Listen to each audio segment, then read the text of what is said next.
ഇന്ന് ഒത്തിരി ഇഷ്ടത്തോടെ ഒരു സ്ഥലത്തേക്ക് പോവാണ് കേട്ടോ. ഞാൻ വേളാങ്കണ്ണി പള്ളിയിൽ എത്തിയിട്ട് പിറ്റേ ദിവസം രാവിലെ തന്നെ നേരത്തെ എണീറ്റു. അപ്പോൾ സ്കോട്ട്ലൻഡ് എൻ്റെ അടുത്ത് പറഞ്ഞു, മമ്മി സൂര്യോദയം കാണാൻ പോവാമെന്ന് പറഞ്ഞു. ഞങ്ങൾ തലേ ദിവസം നേരത്തെ കിടന്നുറങ്ങിയിട്ട് രാവിലെ ഒരു 5:30 ആയപ്പോൾ എണീറ്റിട്ടാണ് കേട്ടോ പോകുന്നത്. അങ്ങനെ പള്ളിയുടെ സൈഡിൽ കൂടി പോകുന്ന യാത്രയാണ്. ഞങ്ങളെപ്പോഴും വേളാങ്കണ്ണി പോയി കഴിഞ്ഞാൽ 1-2 ദിവസത്തിൽ കൂടുതൽ നിൽക്കും. അപ്പോൾ എന്താണെന്ന് വെച്ചാൽ ഒരു 3 ദിവസം നിന്ന് കഴിഞ്ഞാൽ അവിടെ ഫുള്ള് കാണാൻ. എന്താണ് ഇത്ര കാണാനെന്ന് ചോദിച്ചാൽ ഇതൊക്കെ തന്നെയാണ്. ഓരോ സമയത്ത് ഓരോ കാഴ്ചയാണ് വേളാങ്കണ്ണിയിൽ നമുക്ക് കാണാൻ സാധിക്കുക എന്നുള്ളത്. അത് ആസ്വദിക്കുമ്പോഴാണ് അതിന് ഏറ്റവും നമുക്ക് എന്താ പറയുക, നമുക്കത് ഇൻട്രസ്റ്റിംഗ് ആയിട്ട് തോന്നുക. പിന്നെ കാണുന്ന ബീച്ചിൻ്റെ കളറ് ഈ ഒരു ഷെയ്ഡാണ്. പിന്നെ ഇന്നലെയിട്ട് ഞാൻ ഫോട്ടോയിൽ കാണുമ്പോൾ ഫുള്ള് നീല കളറാണ്.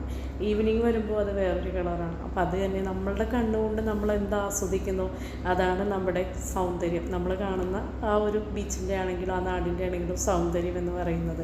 ആസ്വദിക്കാനുള്ള മനസ്സ് നമുക്കെപ്പോഴും ഉണ്ടായിരിക്കണം എന്നുള്ളതാണ് ഏത് കാര്യത്തിലും. ഇപ്പോൾ വേളാങ്കണ്ണി പള്ളിയിലെ ബീച്ചിൻ്റെ അവിടെ ഇതുപോലെ കല്ലുകൾ ഇട്ടിട്ടുണ്ട് കടലിലേക്ക്, അതായത് തിരയുടെ ശക്തി കുറയ്ക്കാനായിട്ട്. അപ്പോൾ അതുകൊണ്ട് തന്നെ നമുക്കതിലൂടെ സെൻറ്ററിൽ ഇങ്ങനെ നടന്നു പോകാനായിട്ടുള്ള പാസേജ് കൂടി കൊടുത്തേക്കുന്നുണ്ട്. ആ കല്ലിലേക്ക് ഇരുന്ന് നമുക്ക് കുറേ നേരം കാറ്റ് കൊണ്ട് നമുക്ക് അടിപൊളി നല്ലൊരു ചില്ല് ചെയ്യാൻ പറ്റുന്നൊരു സ്ഥലമായിട്ട് എനിക്ക് ഫീൽ ചെയ്തിട്ടോ. നല്ല അടിപൊളിയാണ് കേട്ടോ. നിങ്ങൾ എപ്പോഴെങ്കിലും പോകുമ്പോൾ ഇതേപോലെ പോകും. വെസ്റ്റേൺ ചമ്മലായിട്ടാണ് കേട്ടോ കർച്ചീഫ് കൊണ്ട് ഫേസ് വറക്കുന്നതാണ് ചെയ്യുന്നത്. വെസ്റ്റേണിൽ ചില നേരം വീഡിയോയിലൊക്കെ വരാൻ മടിയാണ്, ചില നേരം തന്നെത്താനെ തന്നെ വരെയും ചെയ്യും. അതൊരു ചേഞ്ചിങ് ആയ ക്യാരക്ടറായിട്ട് മാറിക്കൊണ്ടിരിക്കുന്നുണ്ടാവട്ടെ. അങ്ങനെ ഇതുപോലെയാണ്. അപ്പുറത്തൊക്കെ കല്ലുകൾ ഇങ്ങനെ ഗ്യാപ്പിട്ട് ഇട്ട് കൊടുക്കുന്നുണ്ട്. പിന്നെ ഒരു 6 മണി കഴിഞ്ഞ് കഴിഞ്ഞാൽ, അതായത് വൈകിട്ട് ഒരു 6 മണി കഴിഞ്ഞ് കഴിഞ്ഞാൽ ബീച്ചിൽ ഇറക്കത്തില്ല ആരെയും, അതായത് വെള്ളത്തിലേക്ക് ഇറക്കത്തില്ല. കാരണം ബീച്ചിൻ്റെ തിരയുടെ ശക്തി കൂടി വരുന്ന വെള്ളം കൂടുതലായിട്ട് വരുന്നുണ്ട്. അപ്പോൾ അതുകൊണ്ട് അവിടുത്തെ ഗാർഡ് സമ്മതിക്കത്തില്ല കേട്ടോ. അങ്ങനെ ഞങ്ങൾ കുറേ നേരം രാവിലെ തന്നെ, ഞാൻ ആദ്യമായിട്ടാണ് കേട്ടോ രാവിലത്തെ ഈ സമയത്ത് ഇങ്ങനെ ബീച്ചിൽ പോകുന്നത്. അടിപൊളിയാണ്. ഞങ്ങൾ കുറേ ഫോട്ടോസൊക്കെ എടുത്തു, ബീച്ചിലൂടെ നടക്കുകയൊക്കെ ചെയ്തു.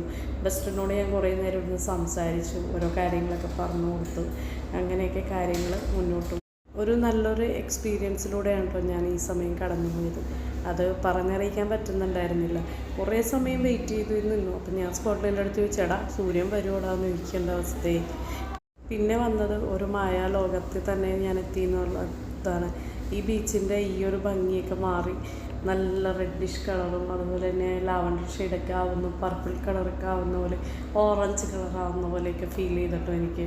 അത് നമ്മൾ ആസ്വദിക്കേണ്ടതാണ്. രാവിലത്തെ സമയത്ത് ഇവിടെ ബീച്ചിൽ ആരും അധികം ഇല്ല, കുറച്ച് പേര് മാത്രമേ ഉണ്ടാവുള്ളൂ. വൈകിട്ടാണ് കേട്ടോ കൂടുതലും ആൾക്കാരെത്തുന്നത്. അപ്പോൾ നിങ്ങളും ഇതുപോലെ വേളാങ്കണ്ണി പോകുമ്പോൾ ഒന്ന് എക്സ്പീരിയൻസ് ചെയ്യുക. നല്ലതാണ്. നമ്മളുടെ മൈൻഡൊക്കെ നല്ല ചില്ലിങ്ങായിട്ട് നിൽക്കുന്ന സമയത്ത്, നമ്മുടെ ഫ്രീ ആയിട്ടിരിക്കുന്ന സമയത്ത് നമുക്ക് ഫാമിലിയായിട്ട് ഒത്തിരുന്ന് സംസാരിക്കാനും വളരെ എന്താ പറയുക, വളരെ ബ്യൂട്ടിഫുള്ളായിട്ടുള്ളൊരു ടൈമെന്ന് എനിക്ക് ഫീൽ ചെയ്തു. അപ്പോൾ നിങ്ങളും ഇതുപോലെ വേളാങ്കണ്ണി പോവുകയാണെങ്കിൽ ഒന്ന് രാവിലെ എണീറ്റ് ഒന്ന് പോയി കണ്ടു നോക്കട്ടോ.